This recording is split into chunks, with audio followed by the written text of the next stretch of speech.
C2. Sion Rhodes is live for us with the details. Sion, what is his family saying? Well, Lauren, they say they just don't understand how this could happen after they asked the sheriff's office to protect their son. Fred was a super loving kid. He wanted to fit in more than anything. The day Fred Harris was arrested, Dallas Garcia came to the Harris County Sheriff's Office concerned for her son's safety. I told him, I said, this is not a place for him. He'll never understand. The 19-year-old had severe intellectual disabilities with an IQ of 62. He weighed just 98 pounds. And I didn't leave until I got some answers. And when I left, they said that my son would be okay and that they would handle this. So then we're here now, a couple of days later, and this wasn't handled. Harris was booked into the jail October 11th, charged with aggravated assault with a deadly weapon for an incident at a group home. He showed a knife to someone that he was scared of. Last Friday night, Harris was found unresponsive and severely injured in a cell after what the sheriff's office described as a fight with another inmate. He was declared brain dead on Sunday. When a 240-pound person just jumps on you and you're 98 pounds, it ain't a fight.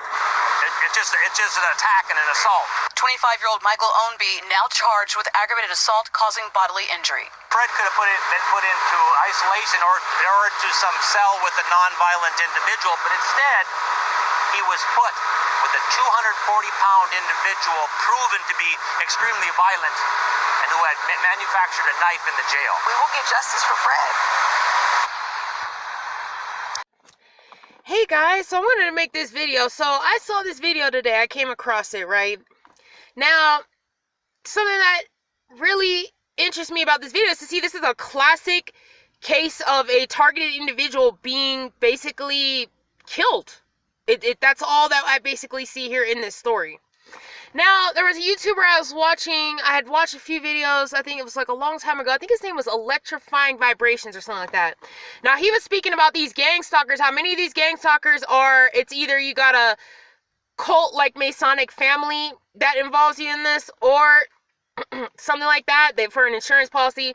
He also had mentioned that the goal of these gang stalkers is to get you in jail and have you fighting every single day. Like to have you fighting and stuff like that, right? Like getting in jail and just fighting every day.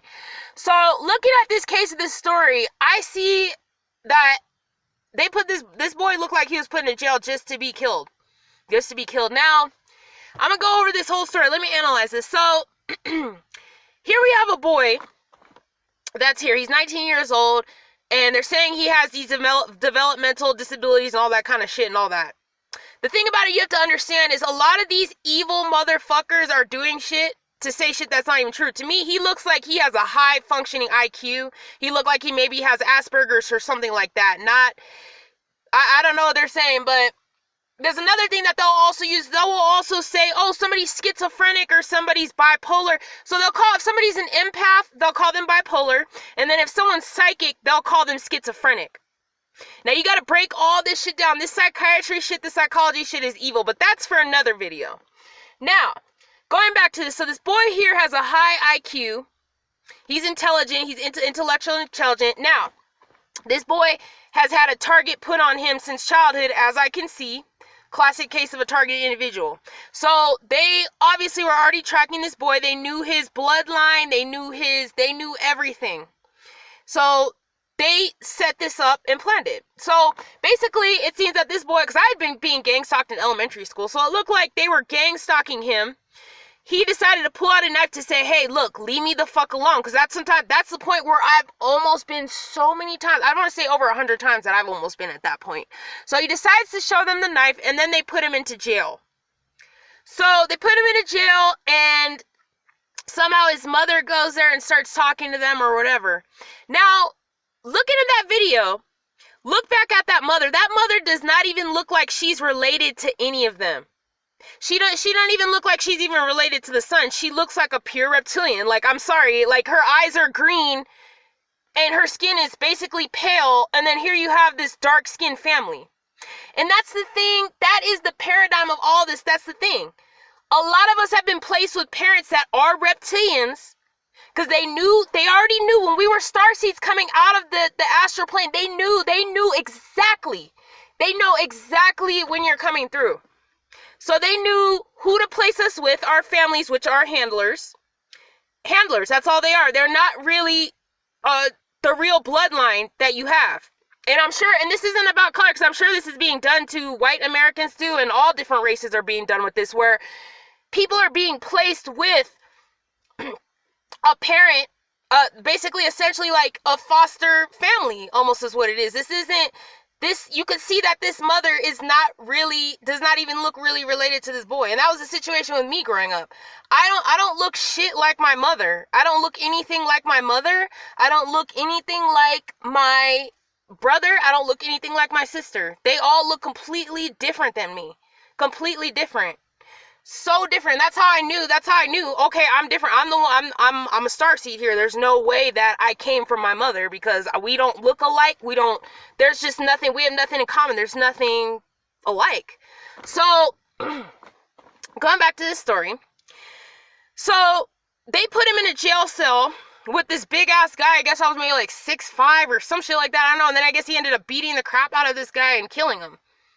So, this was a pre-orchestrated attempt to kill this 19-year-old young boy. And they knew what they were doing. They knew to put him in, they were going to put him in that jail cell and have someone beat the crap out of him and kill him. This was all pre-orchestrated. And it's really sad to see us lose a targeted individual's life lost, and to see the kind of sick orchestrated bullshit that goes on here, man. This shit is sick. They killed this boy. They knew exactly what they were doing. I'm sure that mom was involved. The family was involved. They all were involved in this shit. They all were involved, man.